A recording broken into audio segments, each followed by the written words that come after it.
지금 오늘까지 말씀을 쭉 암송을 해보니까 지금 예수님이 논리적으로, 이성적으로, 합리적으로 얘기하는 데 대해서 그들이 반박할 수가 없게 되니까 이제 오늘 본문에서 어떻게 하겠습니까? 우리가 논리적으로 반박 못한다. 그럼 어떻게 하죠? 이 어린 것이 이렇게 나오잖아요. 그렇지 않습니까? 또는 네가 뭘 안다고 그러냐, 뭐 이렇게 나오지 않습니까? 인신공격으로 가는 거거든요. 이 본문이 오늘 그런 내용들입니다. 예수님께서 너희는 마귀의 자녀들이라 그러니까 분노하게 되면서 그들도 예수님에 대해서 인신공격으로 모독하는 그런 반응을 하게 됩니다. 한번 보십시오. 48절입니다. 유대인들이 대답하여 이르되 우리가 너를 사마리아 사람이라. 사마리아 사람이라, 이게 무슨 말이죠, 여러분? 사마리아가 어떤 것입니까? 아시다시피 역사적으로 보게 되면 BC 722년에 아수르가 와서 북쪽 이스라엘 멸망시켜 버렸잖아요. 그리고 나서 아수르가 쓴 정책이 있는데 혼혈 정책이에요.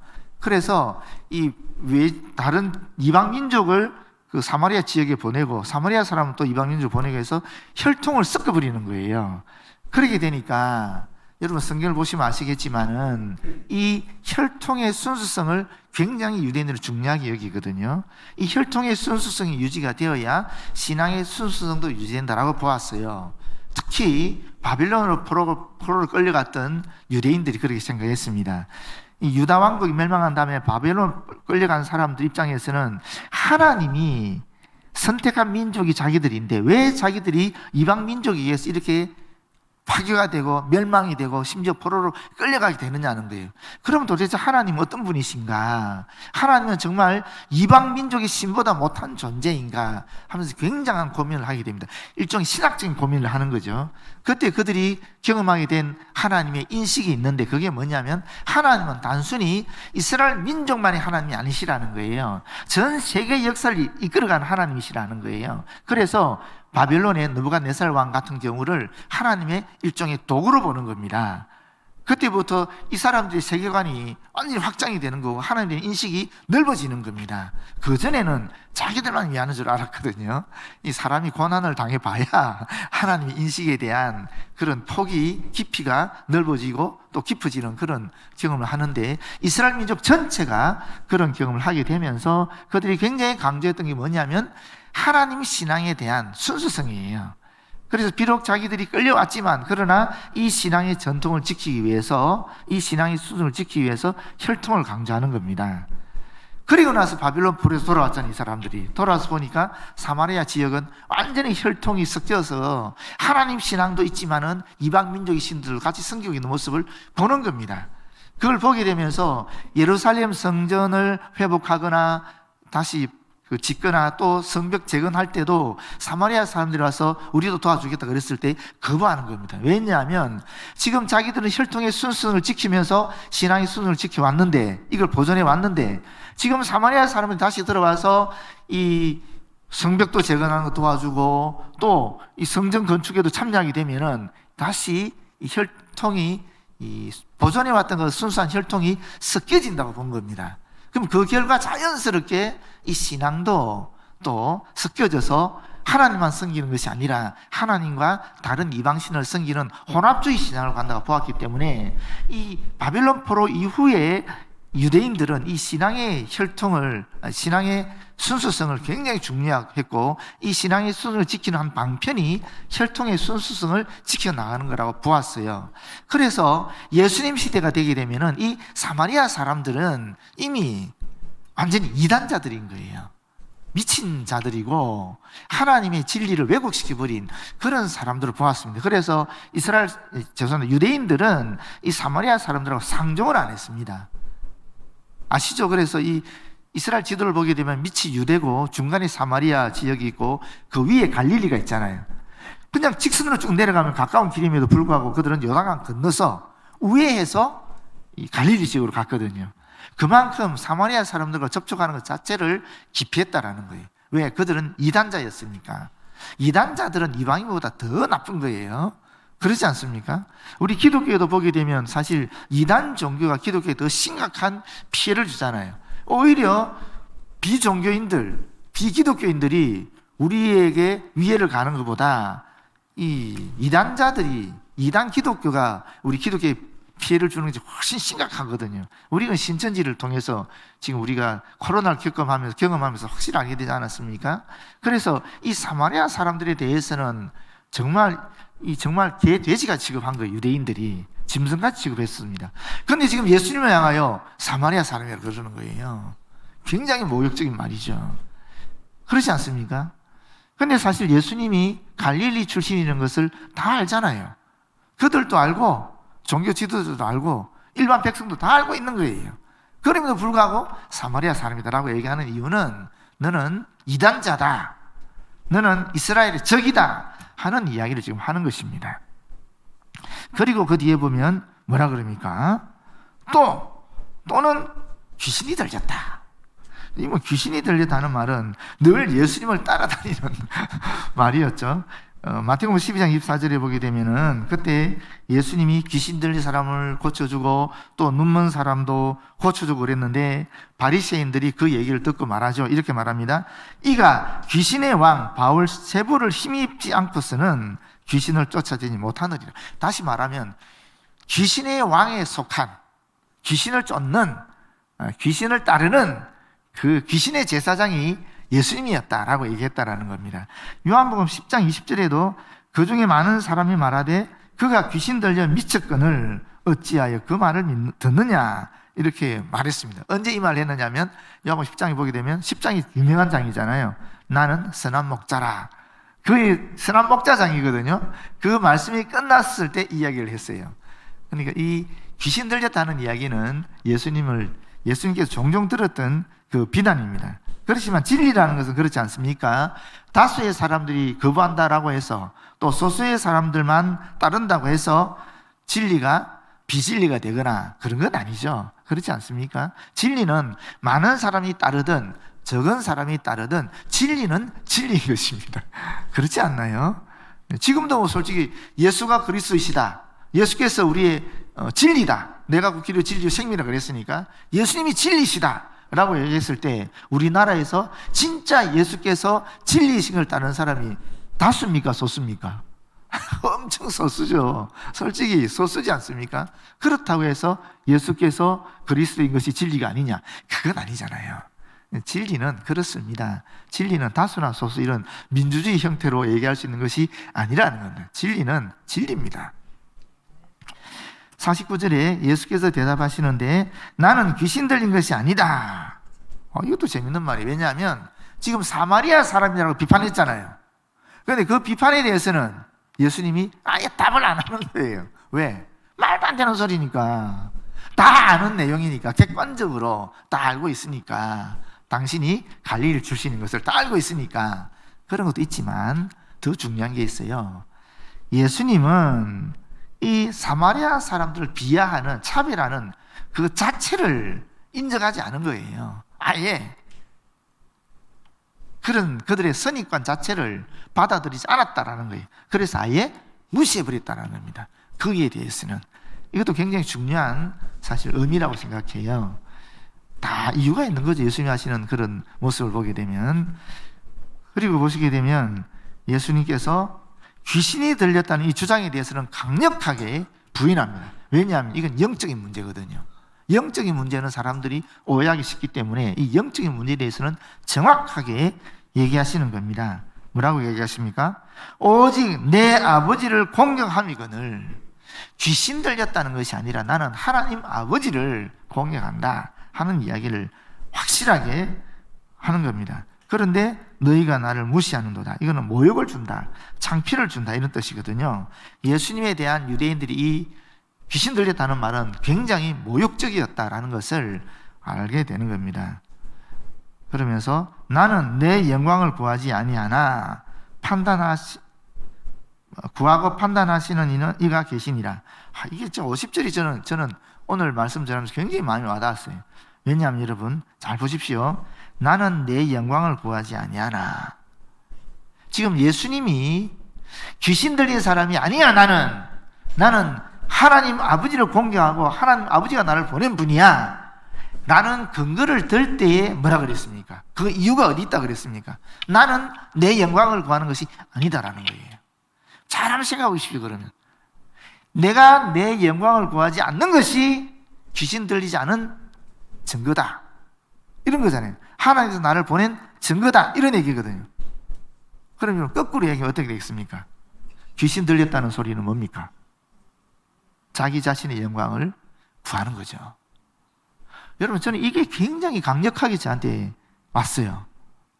그렇지 않습니까? 우리가 흔히 어떤 일을 하고 나서 이거 내가 했어요 라고 얘기하잖아요. 내가 했어. 내가 그 사람 모시고 왔어. 내가 그 사람 인도해서. 내가 그 사람 힘들 때 도와줬어. 내가 했다고. 내가 했다고. 내가 했다고. 말로는 사실 하나님이 나를 나와 함께 해서 이렇게 했다라고 얘기하지만 끊임없이 내 얘기하잖아요. 끊임없이 나를 드러내려고 하잖아요. 그럼 무슨 말이에요? 내가 인정받고 싶은 거죠. 내가 영광받고 싶은 거예요. 그렇지 않습니까? 근데 그 사실은 오늘 본문의 말씀에 비추어 보면은 굉장히 위험하다라는 것을 알 수 있는 거예요. 그렇지 않습니까? 굉장히 위험한 거예요. 이거는 정말 귀신의, 마귀의, 사탄의 거짓에 우리가 속아 들어가는 그런 길이다 하는 것을 다시 한번 여기서 확인하게 되는 겁니다. 그래서 우리가 정말 주를 위해서 또 주의 힘들어하고 고통받는 형제나 자매들을 위해서 내가 선의를 베풀었을 때에, 그리고 난 다음에 내 입에서 자꾸 나도 모르게 내가 이렇게 했어요 하는 말이 튀어나오려고 하면 그때 기도해야 되는 거죠. 주님이 하셨습니다. 절제해야 되는 거죠. 정말 성령의 도심을 구해야 되는 겁니다. 그래서 끊임없이 나를 드러내고자 하는 이 내 안에 있는 이 마음을 정화시켜서 이것이 습관적으로 자연스럽게 하나님이 하셨다 하는, 하나님께서 영광 받으시는 쪽으로 가도록 우리가 그렇게 훈련을 해야 되고 또 그렇게 애를 써야 되는 거죠. 그게 바로 성화의 과정이다라고 볼 수 있는 거죠. 그럴 때 우리는 하나님과 더욱 친밀해지는 것이고 더욱 주님께서 원하시는 정말 우리 주 예수 그리스도의 장성한 분량에 조금씩 더 다가갈 수 있게 된다라는 겁니다. 그래서 저는 이 말씀이 저한테 너무 깊이 와닿았어요. 왜냐하면 제가 이런 말을 하기가 제일 쉬운 위치에 있잖아요. 목사로서. 그렇지 않습니까? 아니, 솔직히 그렇잖아요. 이게 참 저한테 많이 와닿았어요. 제가 영락교에 있을 때 제 친구 목사가 하나 있었는데 제가 참 그 친구가 정말 대단하다고 여겼어요. 왜냐하면 이 친구가 북한 선교센터도 만들고 하여튼 북한 선교를 위해서 한 일이 한두 가지가 아니에요.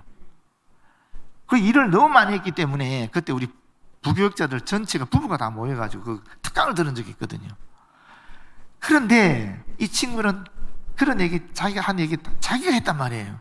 다 본인이 기획하고 다 했어요. 그런데 끝에 뭐라고 하냐면 본인이 했단 말 한마디도 안 해요. 이철신 목사님 하셨습니다. 그때 우리 담임 목사였거든요. 저는 그래 안 했거든요. 저는 한경도 기념사업회 일할 때에 이철신 목사님 했다 안 그랬거든요. 제가 했다 그랬거든요. 야, 그게 결정적인 차이인 거예요. 그때 제가 굉장히 야, 정말 대단하다. 그래서 그 목사님으로부터 크게 사랑을 받고 지금도 숭실대학에서 그 북한 선교 쪽 일을 하고 있어요. 정말 대단한 친구예요. 철저하게 자기를 낮추고 자기가 다 기획하고 다 했음에도 불구하고 그냥 그 목사님이 하셨다는 거예요. 사실 엄밀하게 따지면 맞죠. 담임 목사님이 사실 그분한테도 맡기고 저한테도 맡겼으니까 그분이 하신 게 맞아요. 그렇게 얘기하면 맞는데 저는 그렇게 못했거든요. 그런데 그분은 그렇게 하시더라고요. 정말. 그래서 제 안에는, 저도 저 안에 이렇게 나를 드러내고자 하는 그런 것이 있다는 것을 확실히 깨닫게 되었거든요. 이게 저 안에 있는 선뿌리예요. 저한테도 이런 게 있어요. 여러분은 오죽하겠습니까? 저한테 제일 많고 여러분한테도 조금씩 있겠지요. 근데 그런 게 드러날 때마다 우리가 이것을 절제하고 진짜 성령의 불길로 태우고 정화시키고 그야말로 하나님만, 그야말로 그리스도만, 그야말로 성령님만 드러나게 우리가 애를 써야 된다는 것을 여기서 다시 한번 확인하게 되었다는 겁니다. 사탄은 끊임없이 우리를 넘어뜨리려고 끊임없이 나를 끄집어내는 거예요. 이게 원죄거든요. 원죄. 네가 그것을 먹으면 하나님처럼 될 것이다. 이 내 영광을 드러내고자 하는 거 아니겠습니까? 그게 원죄이기 때문에 이 뿌리가 엄청 깊고 엄청 넓게 퍼져 있는 거예요. 이거 뿌리 뽑는 건 정말 어려운 일이에요. 그래서 더 신경 써야 된다는 거예요. 더. 그러면서 뭐라 그럽니까? 나는 내 영광을 구하지 아니하나 구하고 판단하시는 이가 계신다. 이게 진짜 끝내주게 멋진 말이죠. 예수님은 유대인들에게 영광 받으리라 기대조차 안 했다는 거예요. 아예 인정받는 걸 기대하지 않았다는 거예요. 누구한테 인정받으려고 했다는 겁니까? 하나님께. 하나님만 보셨다는 거예요. 나는 하나님께 인정받으면 된다는 거예요. 이 말이 무슨 말이냐면 이런 겁니다. 여기서 구하고 하는 말은 발견하기 위해서 집요하게 찾는 것을 말하거든요. 조사하고 신문하다는 어떤 그런 법적 용어 같은 거예요. 그리고 보십시오. 판단한다. 이것도 마찬가지 아니겠습니까? 판결하다, 언도하다, 처벌한다. 이 법적 용어예요. 이 말은 예수님과 유대인 사이에 옳고 그름에 대해서 하나님이 판단할 것이다 하는 의미도 있지만 더 중요한 말은 사실은 예수님을 거절하는 사람에 대한 판단도 하나님이 하실 것이다 하는 겁니다. 궁극적으로 무슨 말이죠? 이 판단은, 이 심판은 하나님 앞에서 이루어진다는 거예요. 하나님이 판단하신다는 거예요. 지금 내가 이 세상에서 주의를 하다가 당하는 여러 가지 오해도 있고 누명도 있고 박해도 있고 고난도 있습니다만은, 그러나 이 모든 누명들을 내가 다 일일이 설명하면서 이 오해를 벗겨내기가 현실적으로 어렵잖아요. 그렇지 않습니까? 이 마음이 한번 상한 사람들은 아무리 사실을 얘기하고 또 뭐 회복이 된다 할지라도 그게 남아있거든요. 흔적으로. 사람이라는 존재가 그렇거든요. 그렇기 때문에 결국 궁극적으로 우리는 하늘나라 가서 다 확인이 된다. 내 본심은 하늘나라 가서 다 받아들여진다. 이렇게 그냥 가는 게 맞을 것 같아요. 그래서 우리가 이 땅에서 주의를 하면서 그렇게 당하는 서름들이나 오해나 누명 같은 거 그냥 당연하게 생각하시고, 예수님도 당했었는데요, 뭐 오죽하겠습니까 우리야. 당연히 또 그게 100% 누명이나 오해보다는 어느 정도 내가 귀한 게 많잖아요. 그렇지 않습니까? 솔직히 내가 귀한 게 꽤 있거든요. 예수님에 비하면 우리는 그렇지 않습니까? 그러니까 감수하시고 하나님께서 내 마음 아시겠지. 하늘나라 가면 하나님이 정말 나를, 내 마음을 알려주시겠지. 그렇게 생각하면서 이 땅에서는 그냥 감수하고 가는 것이 맞지 않을까. 오히려 그것이 우리가 더 주님께 친밀하게 다가서는 그런 길이 아닐까 하는 그런 생각을 하게 됩니다. 그래서 여기 보시게 되면 요한복음 17장 45절에 17장 4절 5절에 예수님이 이렇게 말해요. 아버지께서 내게 하라고 주신 일을 내가 이루어 아버지를 이 세상에서 영화롭게 하였사오니. 멋지지 않습니까? 하나님이 당신에게 주신 그 일을 내가 해서 내가 영광 받은 것이 아니라 하나님께 영광을 돌렸다라는 거예요. 이게 예수님의 고백이에요. 그리고 나서 아버지여, 창세전에 내가 아버지와 함께 가지던 영화로서 지금도 아버지와 함께 나를 영화롭게 하옵소서. 내가 이 땅에서 당신의 일을 해서 당신을 영화롭게 했으니까 하나님께서 나를 영화롭게 해달라는 거예요. 사람들이 나를 영화롭게 하는 게 아니에요. 하나님께서 나를 영화롭게 해달라, 이렇게 얘기하는 거죠. 우리가 이 주님의 마음을, 결단을 가져야 될 줄로 믿습니다. 진실로 진실로 너에게 이르노니 사람이 내 말을 지키면 따른다라는 거죠. 말씀을 듣고 믿고 또 마음에 새기고 복종하는 거죠. 그분이 제자가 되는 것을 말하는 겁니다. 영원히 죽음을 보지 아니하리라. 영원히 죽음을 보지 아니하리라. 참 할 말 많습니다. 이런 얘기하는 거죠. 오늘도 우리가 장례가 있었습니다. 김원숙 권사님이라는 분이 돌아가셨는데 우리 교회에 그전에 오시다가 요새 안 나오시는 노지현 성도님의 어머님이세요. 그런데 그날 몇 시간 전에 있었죠. 그 장례에서도 참 묘한 걸 경험했어요, 제가. 왜냐하면 이제 어머님에 대해서 기억나는 걸 좀 얘기해 보십시오 하고 나와서 얘기하니까 어머니 기억을 나누면서 웃기도 하다가 또 울컥해서 울기도 하다가 뭐 서로 이렇게 주고받는 거예요. 사실 서로 막. 아들이 미국에서 오늘 아침에 오전에 오셨어요.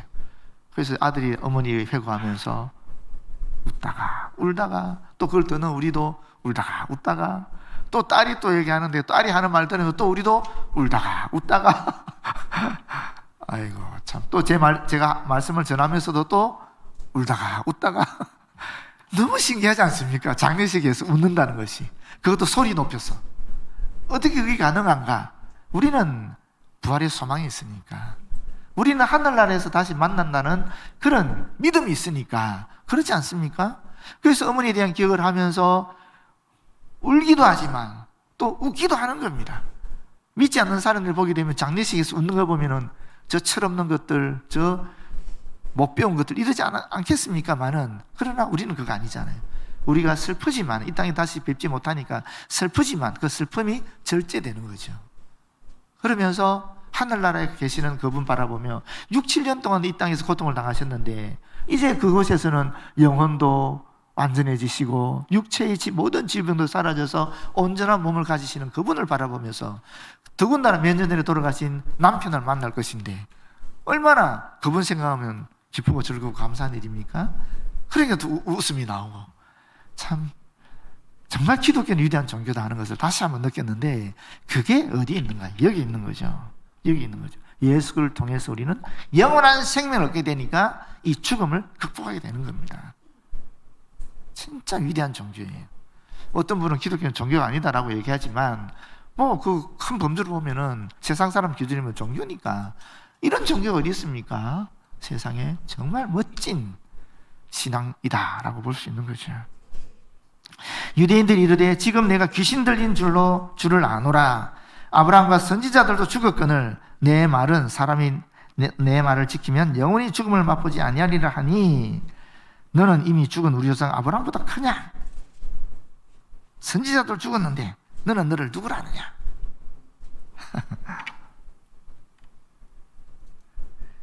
이 유대인들한테는 이 아브라함이 엄청난 위대한 인물인 거죠. 자기 조상들이니까. 그리고 세상 사람들 다 죽는데 네가 안 죽는다고 말하는 게 말이 되냐?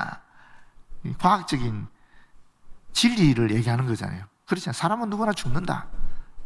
우리 아버지 아직 안 돌아가셨구나. 우리 할아버지가 돌아가셨고 우리 어머니가 돌아가셨고 내 주변에 있는 사람 다, 사람은 죽는 건 사실이죠. 그러니까 네 말은 거짓말이 아니냐 이런 얘기인데, 여러분 여기서 이분들이 모르는 게 뭐죠? 여러분 바리새인들은 부활을 믿었어요, 안 믿었어요? 믿었어요. 바리새인들은 부활을 믿었거든요. 그들은 영생을 믿었습니다. 그런데 지금 예수께서 하신 말씀을 듣고 이렇게 묻는 거예요. 이 되게 황당한 얘기죠. 사실 예수님은 육체의 죽음을 얘기하는 게 아니잖아요. 그렇지 않습니까? 영생을 얘기하는 거니까 육체의 죽음을 얘기한다고 말하니까 좀 헷갈려 하실 수 있는데, 지금 여기서 말하는 예수님은 영생을 얘기하니까 육체의 죽음을 얘기한 게 아니거든요. 영원히 사는 것은 이 육체의 죽음이 아닌 영혼의 삶을 얘기하는 거지 않습니까? 그런데 그 초점을 이 유대인들은 육체의 죽음에 맞추는 거예요. 육체의 죽음에. 그렇게 되니까 이게 말이 안 맞는 거죠. 서로 주고받는 말이. 예수님은 육체의 죽음을 넘어서는 영원한 생명을 얘기하는 것이고, 그런데 이 사람들은 육체의 죽음을 대해서 자꾸 얘기하니까 말이 안 맞는 거죠. 예수님은 죽지 아니한다. 무슨 말입니까? 육체의 죽음이 아닌 걸 영혼의 삶을 얘기하는 것 아니겠어요? 그러니까 이게 자꾸 말이 안 맞는 거예요. 그들은 분명히 부활에 대한 소망도 있었고 또 영생에 대한 그런 믿음도 있었음에도 불구하고 예수님의 말씀에 대해서는 선입관이 딱 갇히게 되니까 이게 이 예수님의 말씀을 육체의 죽음으로만 생각하는 거예요. 그러니까 아브라함도 죽었으니까 어떻게 인간이 안 죽을 수 있느냐 이렇게 얘기하는 거죠. 근데 그거 아니잖아요. 여러분, 유대인들이 볼 때는 아브라함이 가장 위대한 인물이었습니다. 자기들 조상이었으니까. 그래 보이. 뭡니까? 피조물이죠. 예수님은 인간의 모습을 가지면 실제로 본질은 뭡니까? 하나님이시잖아요. 그 인간에게 있어서 그 어떤 위대한 인물이 할지라도 예수님과 비교할 수 없는 건데, 이들은 그걸 몰랐던 거죠. 몰랐던 게 당연하죠. 만약에 그걸 알았으면 예수님 십자가에 못 박혀 돌아가셨겠습니까? 당연한 얘기죠. 그러니까 하나님께서 그들의 눈을 가리웠다라고도 볼 수 있는 거죠. 어떤 면에 있어서는. 그렇지 않겠어요? 이사야의 예언이 이루어진 거니까 듣기는 들어도 뭐 알지 못하고 보기는 보아도 깨닫지 못한다는 말이 그대로 이루어진 거니까 하나님 역사 속에 있다가 보아야 되겠지요. 어쨌거나 중요한 것은 뭐냐?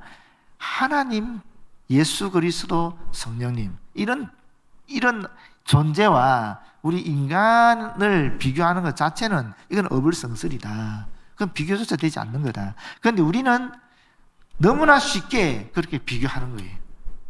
너무나 쉽게 우리 머리털 속에, 우리의 사고 구조 속에 하나님을 끄집어내버려요. 자꾸 우리 인간식으로 하나님을 생각하게 되니까 너무나 많은 질문들이 나오는 거예요. 너무나 또 이해 못하고 유대인들처럼 그렇게 되는 거죠. 근데 여러분, 하나님은 하나님이십니다. 우리는 인간입니다. 피조물입니다. 그 선을 정확하게 우리가 상정해야 됩니다. 그걸 자꾸 오해하게 되면은 그때부터 우리가 좀 이상하게 되어버려요. 하나님은 하나님이시고 인간은 인간이다. 절대 하나가 될 수 없는 관계인데 이 하나가 될 수 없는 관계를 하나 되게 하신 분이 예수 그리스도다. 이렇게 우리가 정확한 이런 틀을 갖고 있어야 안 헷갈리게 되는 겁니다. 그래야 사람을 신봉하지 않죠. 하나님을 신앙하게 되는 거죠. 잘못하면 이게 깨지면은 사람을 신격화하게 되거든요. 사람은 절대로 신격화할 수 있는 존재가 아닙니다. 사람은 그냥 사람이에요. 아무리 위대하다 할지라도, 아무리 기적을 베푼다 할지라도 사람은 사람입니다. 하나님은 하나님이시고, 그것을 우리가 꼭 깨달아야 될 줄로 다 알고 계시지만 그럼에도 불구하고 다시 한번 확인해 드리는 말씀입니다. 네, 기도하겠습니다. 아버지 감사합니다. 하나님은 하나님이시고 우리는 인간입니다. 도저히 넘어설 수 없는 이 관계 속에 예수 그리스도께서 이어주심으로 우리가 하나님을 나의 아버지로 고백하게 하시고 하나님의 그 지혜와 그 능력과 그 영감을 우리가 얻게 하여 주시니 고맙고 감사합니다. 우리가 이 땅을 살아갈 때에 참으로 주님이 주시는 그 지혜, 주님이 주시는 그 능력, 주님이 주시는 그 영감 받아서 우리에게 꼭 우리 자신만이 할 수 있는 그 일을 감당해 나갈 수 있도록 도와주시옵소서. 그리고 예수님처럼 하나님께만 영광을 돌리는 말미암아 우리 또한 하나님에 의해서 영원로운 존재가 되어지도록 인도하여 주시옵소서. 예수님 이름으로 기도드립니다. 아멘.